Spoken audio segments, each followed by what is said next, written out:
So this Deal Final Corner, so this is hosted by myself, Guillaume Black, your favorite French. I'm the CEO and co-founder at Props Filter, the UK's highest rated platform to find deals. And as you know, we're on a mission to empower our members to do thousands of deals each and every year, thanks to the Props Filter blueprint. So the purpose really with this Deal Final Corner is to give you more and the best of the available resources by inviting expert guests, your peers and some of the people doing incredible things, working right now. So covering the latest strategies, tactics, secrets about what actually works right now in terms of finding, doing lots of deals, and the reality of scaling and running a high-performance business in property. So it really is my pleasure to introduce to everyone, Mr. Nevil Owen on today's Deal Final Corner. So Nev is a full-time, fully compliant property sourcer, specialized in exclusively in the northern town and cities of Leeds, Wakefield, Bradford markets. He works with busy professionals across the UK, helping them build high-performing buy-to-let portfolios. So without them having to be on the ground, right? So I'm going to mute you. Yeah, right. Perfect. Okay, so whether you are local or investing from afar, Nev knows how to find all the deals and get them over the line. So really looking forward to hear all the secret recipes here. So we're going to cover how do you spot motivated sellers, how it does to identify the key signals, the data points, the behaviors that separates real opportunities from the rest of the market, how to get agents to bring you deals, how to position yourself using Props Filter in a way where you get off-market deals brought to you prior to them being put on the market because of you've made it to the agent's little black book, and really how having the right partners means you're going to get better returns. So why who you work and invest with matters much more than what you buy, and how the right co-investors and people you JV with unlock smoother deals and stronger cash flow in the end. So very much looking forward also to hear from his deal finding formula. So real repeatable insights from Nev's full-time sourcing experience across his areas of Leeds, Wakefield and Bradford, and how can you go and do the same as he does, building a consistent pipeline, a clear roadmap for us to use things in Props Filter, the relationship on the ground to generate reliable deal flow months after months. And so you stop chasing and trying to find things that don't exist, but start leading, shift from being reactive to be proactive, and learn how to consistently stay ahead of the market. So I'm so looking forward to this today. So please join me in giving a massive Props Filter virtual welcome to Mr. Nevil Owen. Thank you so much. Over to you. Thanks, Guillaume. Thank you very much. Hi, guys. Thanks for having me today. I'm just going to share my presentation. Sharing's not turned on, Guillaume. Sent a request. Okay. Yeah, should be good, yeah. Thank you. Okay.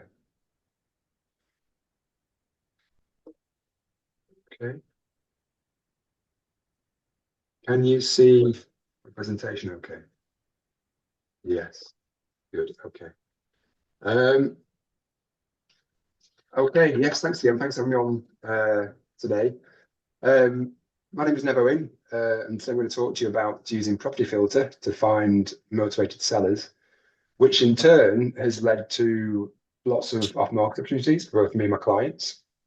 So if you've been relying on, I'm not sure, I guess there's varying degrees of experience of using Property Filter, but if you're relying on Rightmove and other portals to find properties, either for yourself or if you're a sourcer for your clients, which is a full-time job in itself, then this session should hopefully help you. But it's not really rocket science. It's just really kind of common sense and being quite consistent in your approach.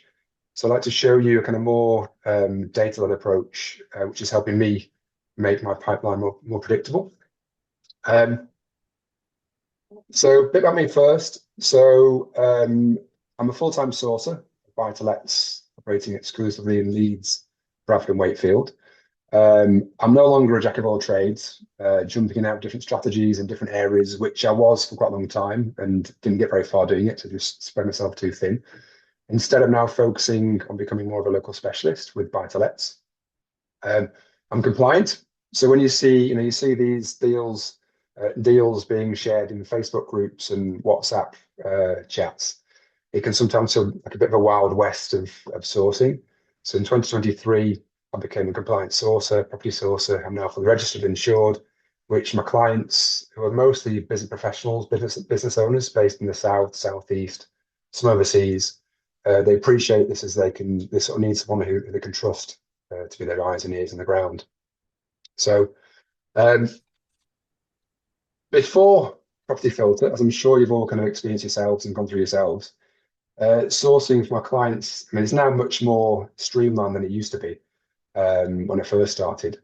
But Property Filter, before Property Filter, I was all over the place. So I had multiple tabs open any given time. So Rightmove sales, Zoopla on the market, Rightmove rentals, sold prices.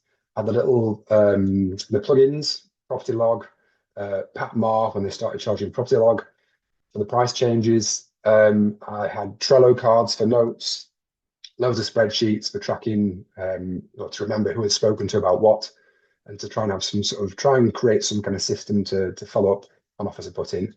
And I was always switching back and forth. It was tiring. I was spending more time managing the sort of records and actually speaking to agents and closing the deals. So I was very busy, but not very efficient. So then that's where I think I must have like a free trial Property Filter. That's where Property Filter came in. And now, so sort of sourcing, I got to Property Filter, and now I'm guessing you've been using it to various degrees yourself. But for me, just setting up something as simple as the lead generators is really helpful. So selecting the areas you're interested in, property type, property, a price range, etc. And then just letting it drag in everything from across all the portals. So they then it's presented to me as a list of potential properties. And then, which that in itself is a very time-saving feature, because it's saving me so much from dipping in and out of these different tabs and portals, and saving a lot of headspace. So just that ability to set your filters and the lead generators to kind of bring in relevant properties in the right areas is a real sort of benefit. But then perhaps the biggest kind of, or my favorite feature, which is the one that pops up. So when you open your lead generator, you've got those tabs along the top, and the most useful feature is the back and reduce tab. So if you've not used it, I'm sure you have, or if you haven't though, it simply lists all the properties that match your criteria, which have come back into the market, the purchase price reduced as well.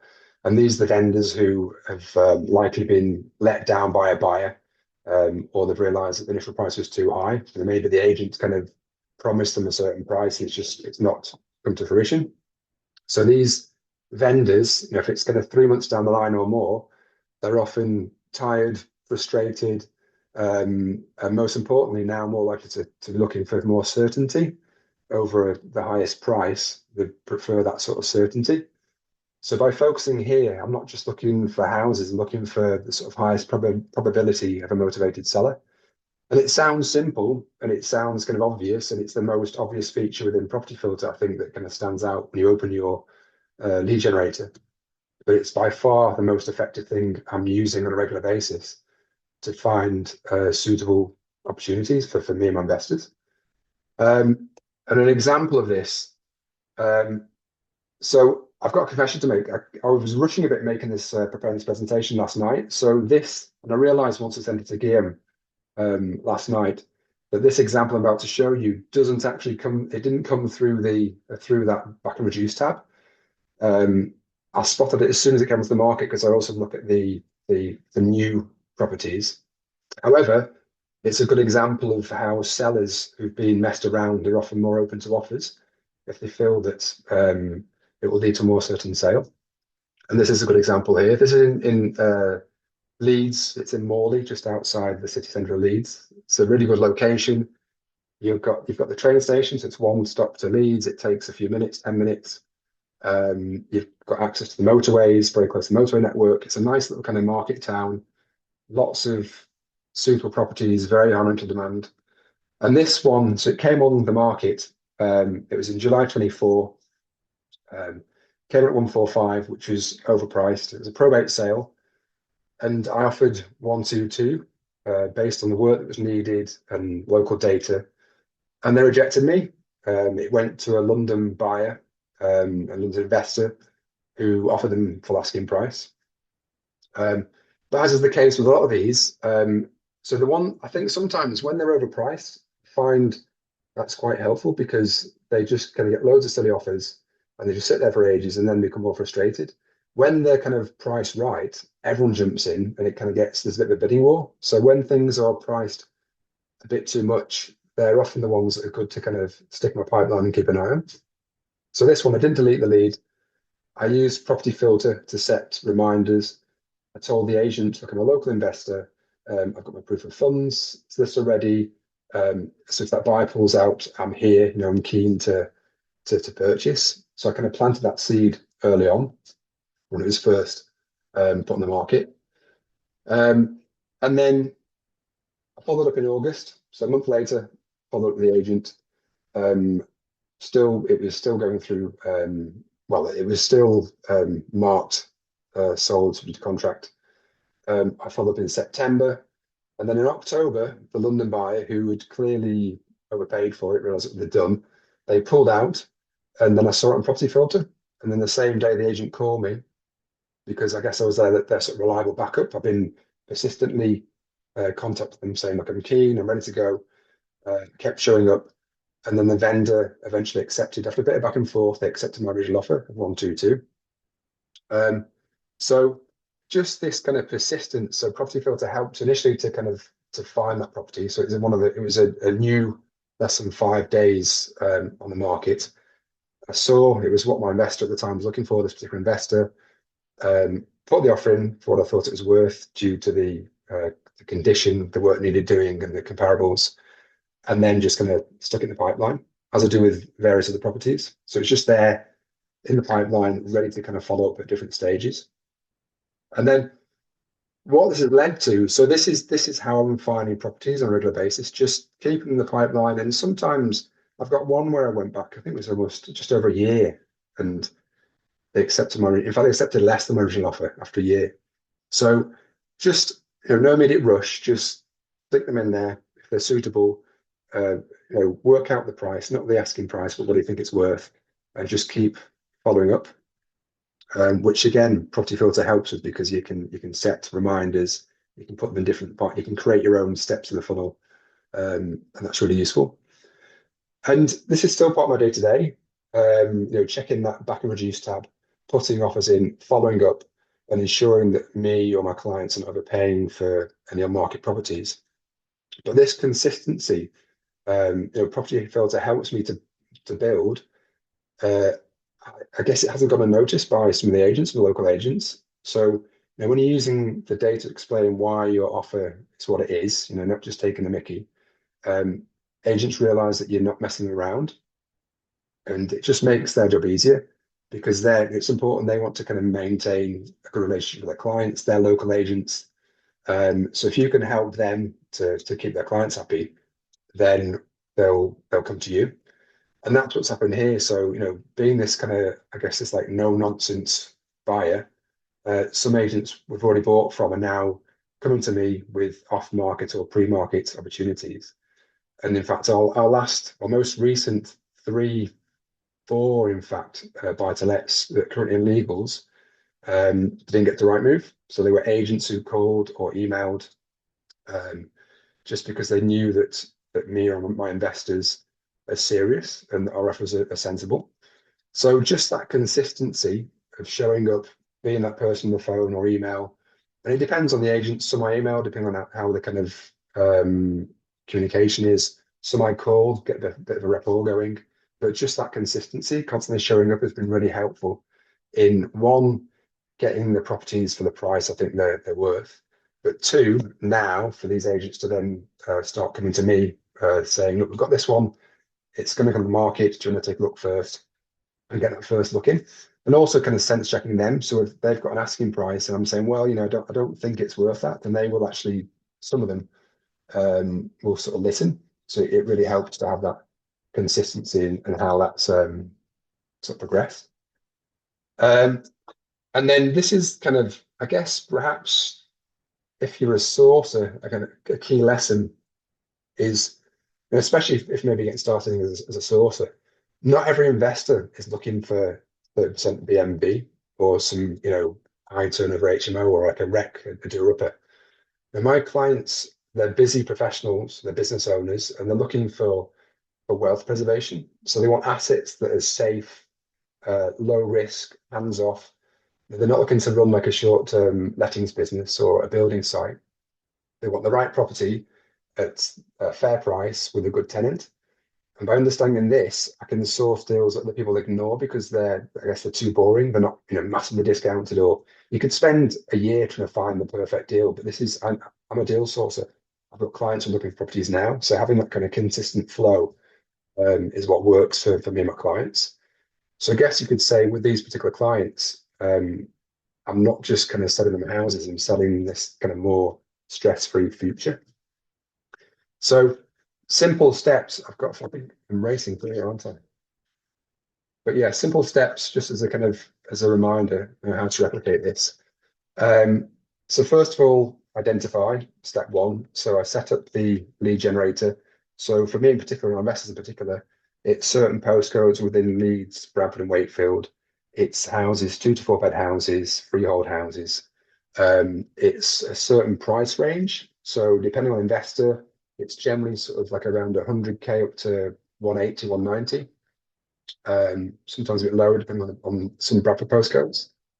Um, and then other than that, that's all the filters are set because I don't want to miss out on any. No new builds, no shared ownership, but just some basic filters to kind of create my lead generator. And then I'll just go to the back and reduce tab. Well, I'll look at the new tab as well, see what's coming on. See if there's anything which is suitable, which is overpriced, and they're the ones I like to stick in the pipeline. But I'll look at the back and reduce filter to find that motivation. And then the next step is appraisal. So using the area data to find the true value, not the asking price, ignoring all those offers over in the region of all that rubbish. Just ignore it. Just go on what you can sort of work out from the data and the condition. And then thirdly, position myself, so present myself as a certain solution to the agent. So tell them I've got proof of funds, mortgage, solicitor in place, and I'm keen to purchase now. And never have I been asked to prove funds, until afterwards, until the offer's been accepted.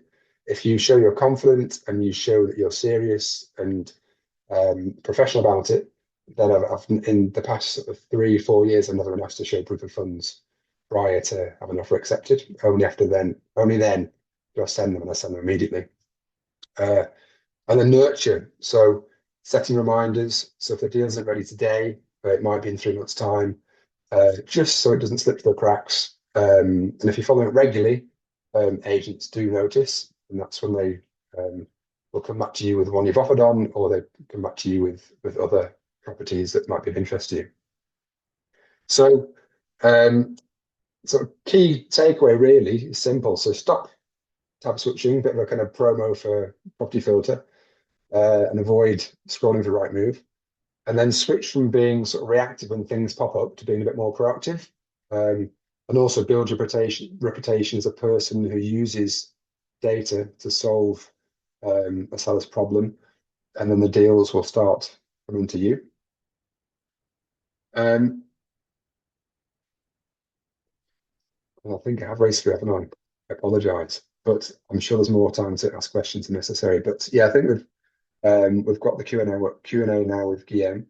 But if you'd like to talk more with me another time, whether it's about the Leeds region, my follow-up process, or how I set up the filters, feel free to reach out to me. You can scan the QR code to find me on socials. Got a bit quiet recently because I've been very busy with a few refurbs and my own stuff. But I'll be sort of being more active on Facebook and Instagram, and eventually when I learn it on LinkedIn as well. So if you'd like to contact me, you can via those links.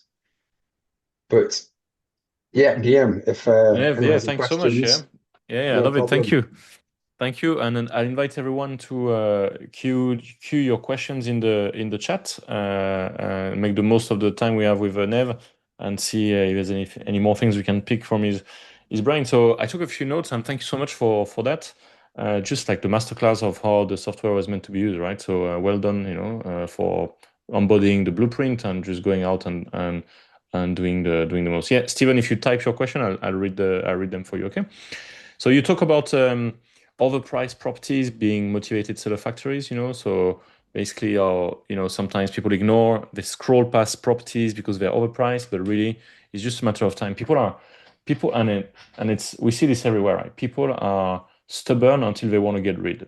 But what you want to do, to quote you, you say, great, it's overpriced, great, I'll stick it in the pipeline, and then so Yeah. that you are part of that conversations where they want to get rid. So do you want to tell us a bit more about that? Yeah, sure. Yeah, I think the fact is also actually making, don't just kind of stick in the pipeline and don't contact them. Just let them know you're there. So you're planting that seed quite early on that they, and often the agents, very rarely do the agents kind of choose to put on at such a high price. They might say it's worth more to kind of win the business, but often it's the actual vendor who's just their expectations are way off. So they're expecting to get more, so it goes on a higher price. So a lot of the time, the agents actually appreciate you submitting a much lower offer or a more realistic offer because they then can sort of help to, I guess, realign the expectations of the vendor. So yeah, if you see them overpriced, put them in the pipeline, but do actually submit an offer that you think it's worth. And again, there's no harm in trying.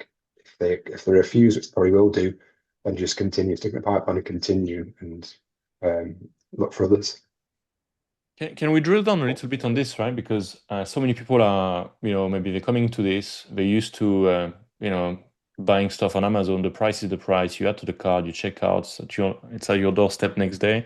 And it's like, oh, I don't want to upset them, I don't want to upset the vendor, I don't want to upset the agent, And there's a mindset here because a lot of us would have come from like the corporate world where we are paid for turning up, not paid for the results, And now that, in property, you are transitioning into the results economy, you're only paid to, for the outcome. So then you need to ask for the sale.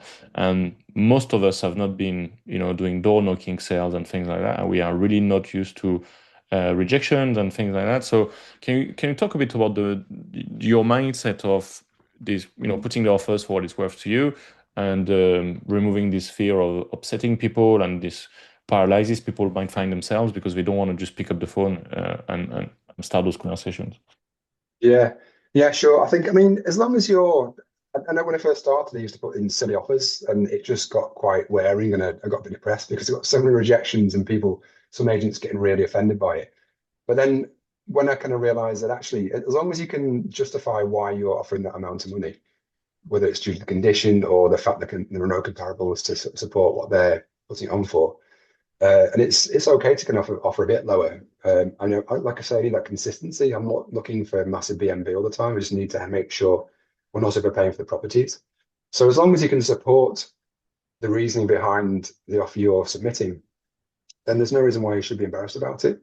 And it's just, I guess, just practice. And the agents know that. I mean, still, you get some agents, perhaps for the kind of bigger firms where they tend to have these sort of straight out of school, super sort of keen staff, and they might kind of, laugh at you or just get offended, even if you're offering a realistic price. But generally, they understand that. They appreciate that you are sort of giving the reason why you're offering what you're offering. And again, like I said earlier, they sometimes will then use that to go back to the vendor to help to sort of realign their expectations. So it's just being realistic with what you're offering, giving a reason why, and just doing it and getting practice doing it, whether it's via email or phone call. In fact, I'll send an email first and follow up by phone call to make sure they received it, and also to make that if it's a new agent to make that contact. But yeah, Awesome. just do it. Yeah, yeah, I love it, and I love how you had this one deal agreed after a year of follow up. Is that what you said? Over a year, yeah. Yeah, it was one of these. It came on, it was overpriced. It was perfect for the particular investors I was working at the time. Yeah, so just like this, it was just in the pipeline. The fact it was there, I just check in sort of once a week, I check in what needs following up on. And that was just one of the ones. I just kept on doing it without really realizing how long it had been there for. I saw my little notes, I emailed today, email today, email today. And then they just came back to me one day saying, the vendor's interested in your offer. Can you offer a bit more? And I said no. In fact, actually, I offer less in the end, less than they'd originally offered. And they went for it. So yeah, it's just because it was in the pipeline. So I didn't really think anything of it. It's just one of the many that are there, just kind of in the background, waiting to be picked or to be sold to someone else. And can you talk about your like follow-up routine? So you said you once a week you look at what you're supposed to follow up on. So do you set the reminders inside your pipeline and then you time block one session a week? What, like tactically, how do you do this? Yeah, so it depends. I mean, at the moment, so I'm working with about live about 7 or 8 investors. So it's not a massive operation. It's just me with a VA that helps out, and we have our we've got 3 build teams that manage oversee updates and things. So it's just we're doing perhaps 2 or 3 a month on average. If sometimes there's one, sometimes there's four, but on average it's about 2 or 3 a month, which provides great cash flow for me, but also to farm my own deals as well. Yeah, So I'm just trying to minimize my time in the day to day, but keep it going because although it's only 7 or 8 investors, if you think that if there's 2 or 3 going through each month, that's this month, but then those deals you've agreed then take 2, 3, 4, 5 months to go through conveyancing. When they go through, once we actually got them, it's another kind of few weeks to prepare it for rental. So the whole process could take sort of 3 to 6 months. So that multiplied by 2 or 3 is quite a lot to kind of manage. And I don't intend to grow it anymore. It's just I like the way I do it at the moment. I do this in the mornings. So yeah, each week I will I'll log into Property Filter. I'll look what's coming on. So I'll look in the 90 days tab. I'll look at the follow-ups and I'll just go through once or twice a week. Ideally, I'd be a bit more consistent maybe, but like I say, I don't really need to at the moment because we've got this steady flow. And also working with a few agents now, we've been bringing them to us as well. So there's not that necessity to do it as often as I might do normally, or if I was providing for more clients. yeah. So for most people out there thinking that property feels hard or whatever, the truth is it gets easier and easier. The more you do, the more comes to you, and it's exactly certainly embody that.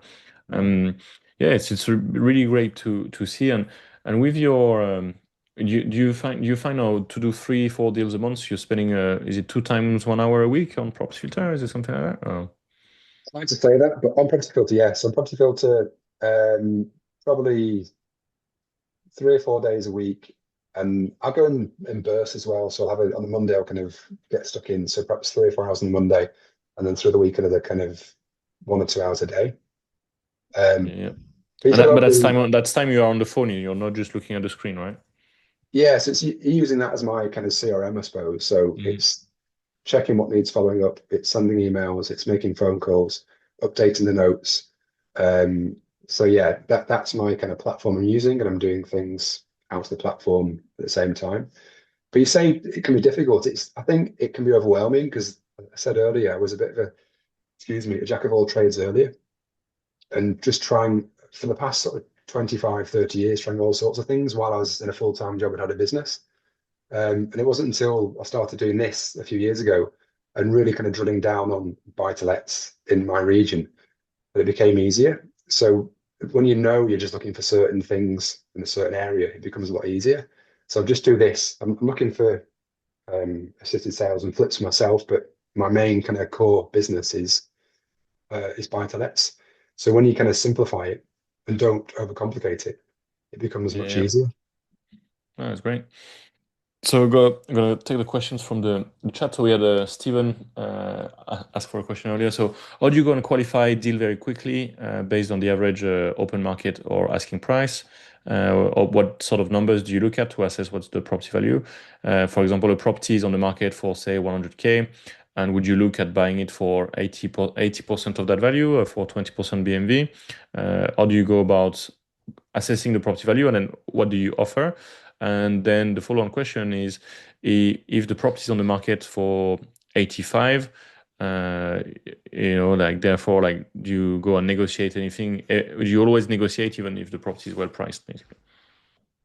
Yeah, so I'm looking for a bit below market value. So, like I say, it's a consistent thing. The investors I'm working with, they're they just want to get a property now, somewhere to park their cash and have an asset that's going to, grow over time. Provide some sort of, as long as it's cash flowing and it's in an area where it's going to benefit from growth. So, good transport links, good schools, the right sort of location. That's what they want. I just want to make sure they're not overpaying. So part of my job is when we do have an offer accepted. So I'll work out the price from comparables. It's always slightly under what I think it's worth, because that's a sort of starting point. But not trying to push for massive discounts, just because it's too much time. I could do that, and I could just focus all my time on doing that. But just being honest, it's a lot of work for the same sort of result. I'm still getting a fee because people appreciate and finding them a suitable property that matches their criteria. They want a certain cash flow. They want they've got a certain pot of cash to put into it. So they're nearly always buying with a mortgage. So yeah, that's it. It's just having that, I guess, managing expectations of investors. So when I first started, I was posting in Facebook groups of various sort of deals, and I made the mistake of putting my best ever deal in, and suddenly everyone was kind of contacting me saying, "Oh yeah, I'm looking for, can you get 30% below market value deals? I'm looking for this." And I'd said, well, like, yeah, sometimes, but not consistently. And my first ever client who wanted 20, I spent almost a year when I first started putting these silly low offers and getting nowhere, perhaps getting one or two in a year. And I thought, this isn't sustainable. I need to find something which is more manageable. And that's where I just decided to, I've got to find the right investor. Someone who appreciates that whole service I offer. We manage, once we find a property, we manage any updates that need doing. And we're now looking for things which need no more than sort of 10 grand spending. So it might be a new kitchen, might be decoration. We've got a few, well, 2, 3 going through now. New consumer unit, doing the electrics on it. We've got one's having a new boiler in, but it's rarely more than £10,000. So it's just a quick turnaround. And that's for me as a property sourcer with wanting to have a steady flow of clients and income, that works better for me. And the clients I work with, the value they get is that whole kind of, it's the hands-off service. They live, so the ones we've got going through it now, they live in the southeast, on the south coast. One guy in Portugal, they're busy, they're elsewhere, they can't get up here, but they want to get up here. They know that the region is very good for now and future growth, and want them to manage it. So I don't need to. I think when you're in these kind of circles and you see all these amazing strategies, you think that that's the only way. But outside of these sort of circles, most people are not aware of these kind of strategies and DMV. I think some people even, well, I know that some people have spoken to investors, potential investors. They're quite suspicious when they see something so discounted, and they can't understand why would someone sell it so cheap. So I think it's just about kind of managing expectations of the people you work with, the investors you work for, and just both being on the same page. And then you don't need to go putting in loads of silly offers where there's no real reason why they'd sell at that price. Yeah, it's great. It's a bit like when you go around raising money from investors and people are like, oh, I'm going to pay 10%, 12%, and people just get scared because they think, oh, it's too good to be true. We don't Yeah, understand.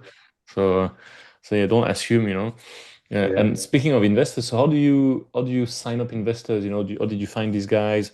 And what's your process of onboarding them investors? So do you take a deposit, then you source to order, or you got ready, deals ready to sell?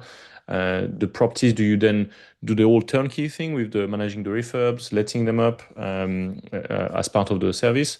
And then what's their criteria really? Is it based on a yield basis? Is it the ROI thereafter, a monthly cash flow? Or what is it that they want that you're looking to for them? Yeah. So firstly, to find investors, it's mainly through just posting in on Facebook, LinkedIn, a few recommendations too. So within these kind of groups as well. So the onboarding process is we'll have an initial discovery call, so a short 50-minute call. And my sort of purpose then is to get to know them, to find out what cash they have to invest, if they're ready to go now, if they're the only decision maker, and to understand what they're looking for. So that's where I'll sort of filter out those people looking for massive BMV deals or HMOs, whatever else, just to kind of understand that they're the right sort of person to work with. And then if they are, we're both happy, we set up like a consultation call. So that's a chance to just need to kind of go through the sort of things we're doing, the kind of properties we're purchasing and the areas we're purchasing them, show them the spreadsheet, what kind of returns they can expect. And they're mostly looking for, and again, these are the ones who have kind of qualified. They're mostly looking for, they've got sort of 50, 60K to spend on a property. So that's deposit, stamp duty, my fee, any updates that need doing. So total cash in. but they might have maybe £100,000. So they want 2, 3, 4 properties maybe. And then so that consultation is where I can show them what that will get them, the kind of returns they expect. So it's a certain kind of cash flow, and we'll agree, we're looking for this kind of return on cash, this kind of cash flow, no more than spending this on the like cash in, so no more than 60K, for example. And we just kind of work out some criteria. And also I use some other data. So I use Street Check, the website Street Check, looking at employment rates, owner occupier rates. We'll set some kind of targets there. So we know the areas, me and the guys I work with, we know the areas, but just I guess on paper for the investor to feel more confident, we can say, look, this is an area where employment's quite high. It's not full of people on benefits where there tend to be more problems. It's got more owner occupiers. So people who live there tend to kind of choose to want to live there. They buy properties that the areas are generally a bit nicer. So we're setting some kind of standards as well, so that it helps me to focus on where to buy, but also actually having this data just reassures the investor that it's not just some random spot. They're not just going with what we say, but also there's some sort of data to back it up. And then, yeah, so we'll sign them up. So they pay a sort of reservation fee up front on signing the contract, and then I go out and find something. And it might be something which is on the pipeline, which happens to come up at that time. It might be, depending on what they're looking for and which kind of area and the returns they want. I might speak to one of the agents we're working with and say, look, we've got someone who's keen on this sort of thing now. Is there anything coming in?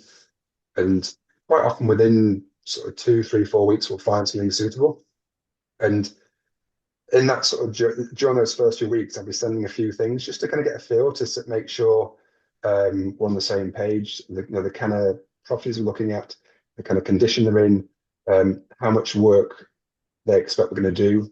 Quite often it's not some kind of show home. It's just literally safe, clean, updated, getting it ready for the tenant so that nothing's going to pop up in the next few years.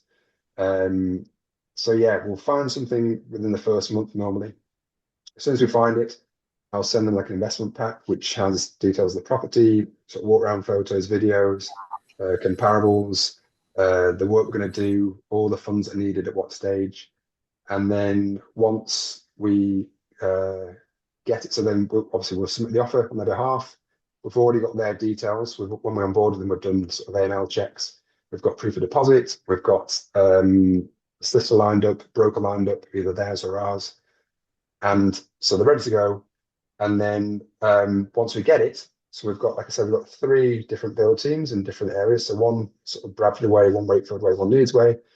And they will kind of, depending who's kind of busy at what time, one of these teams will go in and just get the property ready. So prior to that, we've already agreed with the investor what we're going to do and the cost of it and sort of payment stages.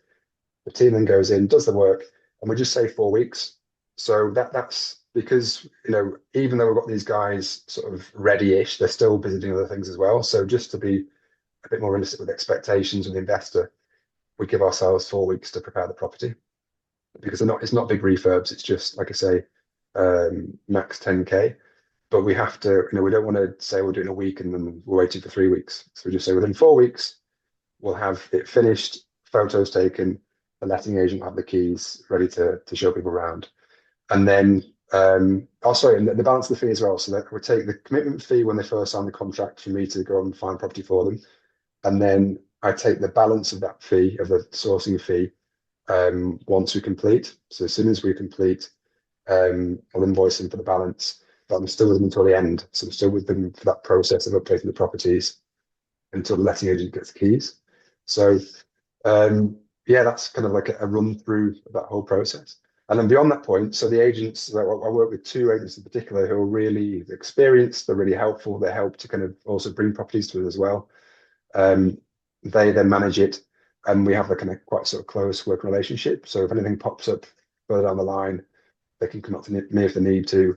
I'm still in conversation with the investor. Quite often they come back to invest again or refer us to other people. So it's just something which has taken a few years to kind of to get going, both bringing investors in, finding the properties, and then managing that process beyond that point. And it's we're constantly, say we, me, the guys who work with, we've got a couple of sort of recommended brokers and solicitors, just making things a bit smoother, so that it's a bit more of trying to reduce the amount of time and headspace, I suppose, that the investors have to invest in the whole process, but at the same time, making sure that they're getting what they want. Yeah, it's great. And with the refurbs, then do you factor in your fee, some project management? You say it's your build team and things like that. Do you? Or you Yeah. just refer them?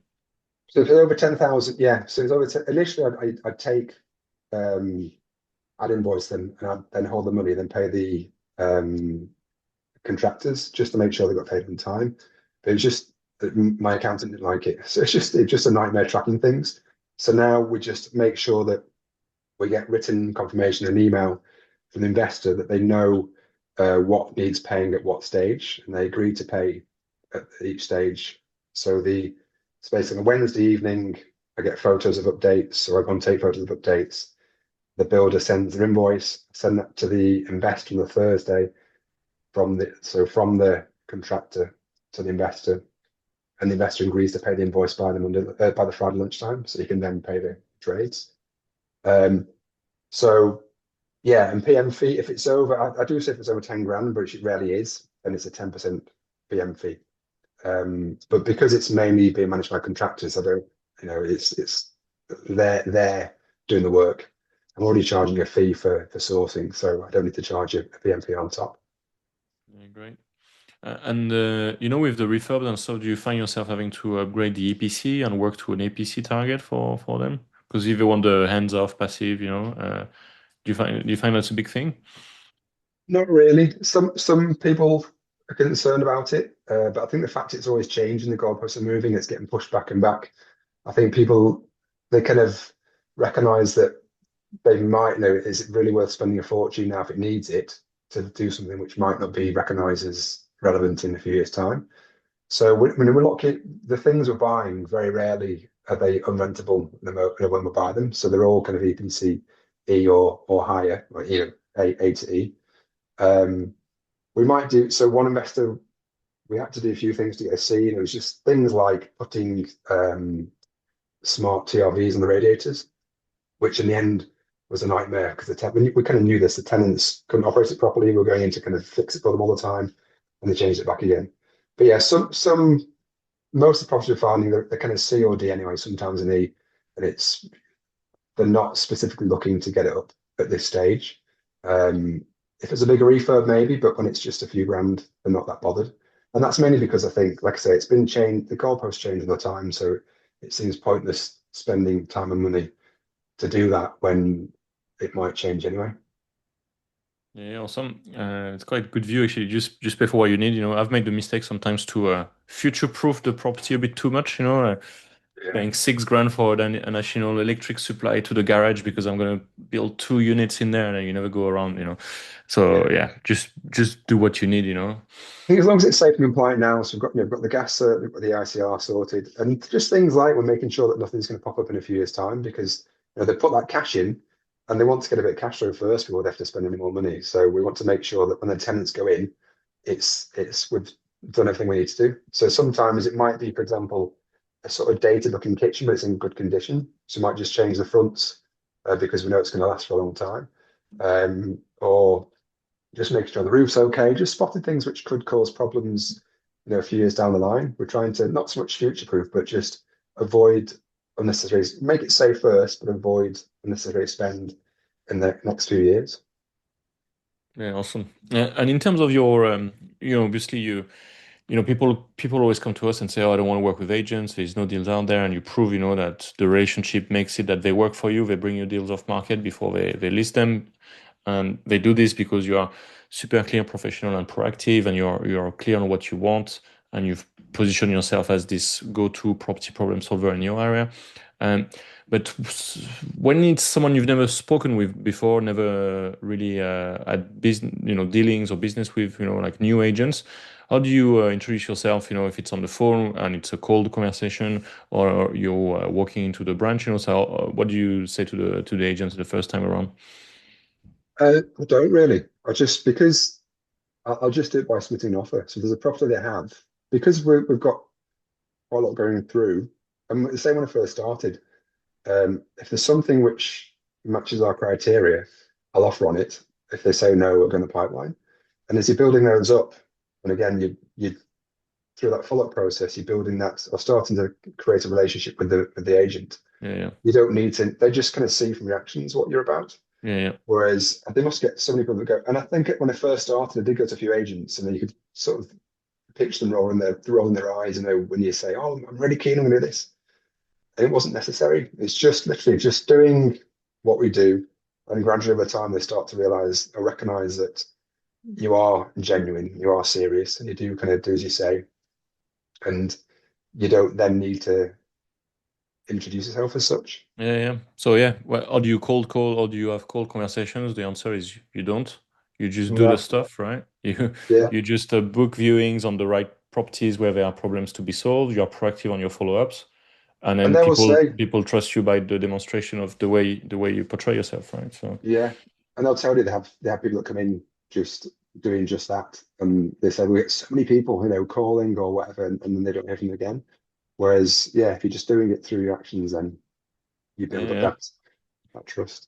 I love that. Do you want to share your screen again for the QR code and your details? I think people are quite Yeah. keen to. Do you find you've got more deals than investors, or is it the opposite? What's the problem Yeah. at the moment?